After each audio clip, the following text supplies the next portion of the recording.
Magandang araw! Ibigay natin latest update ngayon sa PVL at iba pang volleyball updates katapusin ang video. Mars Alba kaya umalis sa Chocomucho dahil nagkakainitan sila ng ibang players ng Chocomucho kagaya ni Cici Rondina. Bakit kaya?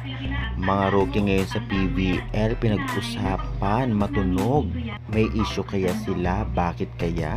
Signal schedule. Makakaharap ang Ateneo Blue Eagles. Anong palaro kaya to ating pag-usapan? Mga players ng PVL na sa Ilagan City na dahil maglalaro na sila bukas. Ating pag-uusapan lahat ng yan. Kaya before that is please naman, don't forget to like, comment, and subscribe and pa-hit the notification bell para lagi po kayong updated sa aking mga banggang video about sa volleyball dito sa Pilipinas. Maraming salamat sa support guys. Nasa Ilagan City na nga ang PVL players at ang apat na team. Ito nga ay ang PLDT High Speed Hitters, Chocomucho Flying Titans, Petrogas Angels at Farmfresh Foxes.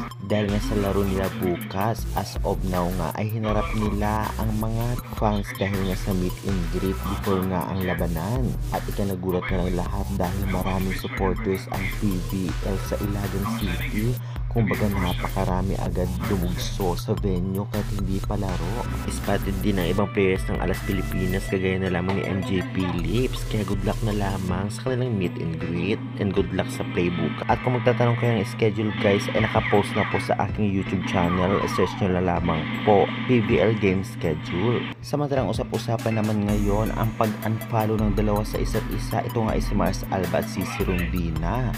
Ano kaya naging kaganapan o issue nilang dalawa o hindi naman kaya ano bang issue ni Mars Alba sa Chocomucho dahil nga umalis ito at lumipat ito sa Akari Chargers. Ganun pa man ay hindi natin alam ang punot dulo nito at syempre kitang kita naman natin ang pamamaalam ni Mars Alba sa kanyang dating team na CMFT.